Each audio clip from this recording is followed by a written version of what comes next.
Salut les cosmonautes, nous revoilà pour un rendez-vous de la semaine. Entre les airdrops avec TIA et Pit, les lancements d'applications avec Nexus, Milk et NBTC, et les dramas avec l'ICF, Informal et le même pool d'Osmosis, c'est littéralement impossible d'avoir le temps de couvrir correctement toutes ces news. C'est pour cela que je vous propose de faire un tour sur toutes les news sans plus d'explications. Par contre, vous allez vous prendre une avalanche de contenu toute la semaine sur les sujets les plus importants dont on va parler tout de suite. Ce n'est pas dans nos habitudes, mais avant de commencer la revue, j'aimerais souligner l'impressionnante semaine qu'a l'air d'avoir provoqué Celestia dans le cosmos. Le nombre d'utilisateurs du wallet Kepler a explosé, les transferts IBC ont fusé et Osmosis a surchauffé. N'oubliez pas, quand des nouveaux utilisateurs arrivent dans le cosmos, ils ne repartent jamais. Bon, cette fois Osmosis a réduit la qualité de l'expérience utilisateur, mais la réactivité des équipes autour d'Osmosis était juste épique. Ce fut presque un mal pour un bien, mais on reviendra plus tard sur ce qui s'est passé. Quoi qu'il en soit, certains ont profité des soldes et de l'airdrop Celestia pour faire pumper nos tokens favoris. Osmosis, Mars, Stride, en fait c'est un peu tout le monde qui en a profité, puisque la majorité de ces tokens sont illiquides et en pool de liquidité avec Osmosis, ce qui augmente la corrélation entre tous ces tokens. Je pense qu'on aura un avant et après Celestia plus DYDX qui sont arrivés la même semaine dans le cosmos. Commençons par voir comment l'écosystème Cosmos s'est positionné pour profiter de l'arrivée de Celestia. J'ai produit une vidéo explicative de Celestia si jamais ce n'est pas clair, mais il faut retenir que Celestia modifie la façon de concevoir l'infrastructure des blockchains, en les rendant modulaires. C'est-à-dire que sur une base commune de disponibilité des données, nous verrons différents layer 1, couches de règlement, qui sécurisent différents layer 2, couches d'exécution. Le pont entre la couche de règlement et d'exécution dans une blockchain du Cosmos, on le connaît, c'est ABCI. Le pont de layer 1 à layer 1, on le connaît aussi, c'est IBC, Inter-Blockchain Communication. Mais le pont entre le layer 1 et le layer 2 de blockchain modulaire ne peut pas être ABCI, qui ne fonctionne qu'avec le Cosmos SDK, ni IBC, ou du moins pas encore. C'est pourquoi le projet Hyperlane vient avec sa solution de pont spécifique pour les blockchains modulaires. Il va pouvoir être intégré dans des contrats COSWASM de Osmosis sous le nom de Pipette et dans Neutron sous le nom de Nexus. Voilà la première compétition de celui qui deviendra le hub de connectivité des Layer 2. Je note aussi un deuxième positionnement important suite à l'arrivée de Celestia. C'est celui du DEX principal du token TIA. Ici, nous avons déjà Osmosis qui a pris une grosse part de marché par rapport au reste des DEX et de très loin. Une autre part de marché importante où personne n'est encore positionné, c'est celui du liquid stacking. Stride a prévu de s'en occuper, mais Osmosis a déjà pris les devants avec un projet secret au nom de code Milk et prend la terminologie de Stride en voulant l'appeler STTIA, ainsi que les mêmes tarifs de 10% de frais sur les rewards de stacking. Le token Milk servira à la gestion de l'application qui s'exécutera donc sur Osmosis. Voilà pour le sujet du lancement de Celestia dans le cosmos. Le deuxième gros événement de la semaine, qui fut discret en comparaison à l'arrivée de TIA, c'est l'arrivée du Bitcoin Cosmos natif, le NBTC. Il est déjà disponible sur l'upchain de Osmosis et de Kujira. Nomic prend 1% de frais sur les transferts entre Bitcoin et Cosmos, alors oui, les stakers de Nomic gagneront des rewards en Bitcoin. Et pour commencer, ils ont limité leur TVL au mint de 21 N Bitcoin.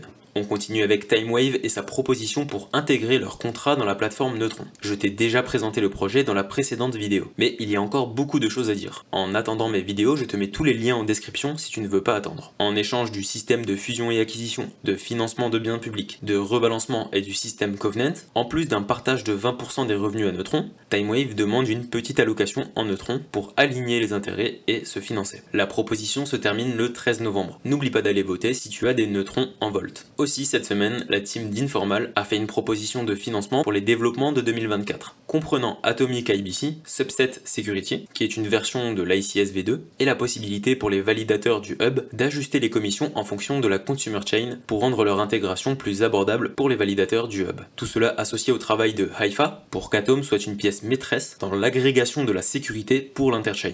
Beaucoup remettent en question le montant du financement par rapport au nombre de développeurs pour remplir cette mission. Informal a donc fait comprendre que si cette proposition ne passait pas, il ne ferait aucun développement pour le hub en 2024. Pourtant, Informal a été créé dès le début pour servir Cosmos et a été financé par des atomes, mais cela n'impliquerait rien de plus qu'une maintenance, sans ce financement pour 2024. Nous avons aussi eu d'autres dramas du côté de l'ICF, concernant le problème de la mempool des blockchains Comet. Un problème de scalabilité lié aux frais qui ne varient pas dynamiquement en fonction de la demande, ce qui engorge rapidement la blockchain et bloque un grand nombre de transactions. Ce problème a longtemps été relevé par différents audits du Cosmos, sans que l'ICF réagisse, voire même repousse cette partie du développement pour différentes raisons conservatrices. Osmosis en a payé les frais, une première fois avec l'arrivée de Celestia alors qu'Osmosis était le premier à le lister, et une deuxième fois avec des robots d'arbitrage qui ont spammé la chaîne de transactions. C'est à ce moment-là que les développeurs ont décidé de se regrouper pour créer une version de l'EIP 1559 en 4 heures chrono d'après la légende. Cela permettra à Osmosis d'augmenter les frais de réseau en fonction de la demande, ce qui réduira le spamming qui deviendra trop cher pour les robots. Suite à cet événement, les langues se sont déliées, avec des témoignages qui heurtent la confiance du Cosmos à l'égard de l'ICF. Encore une fois, je vous mets tous les liens en description. Merci d'avoir regardé jusqu'au bout, les prochaines vidéos arrivent très vite, alors n'hésite pas à liker mais surtout à t'abonner.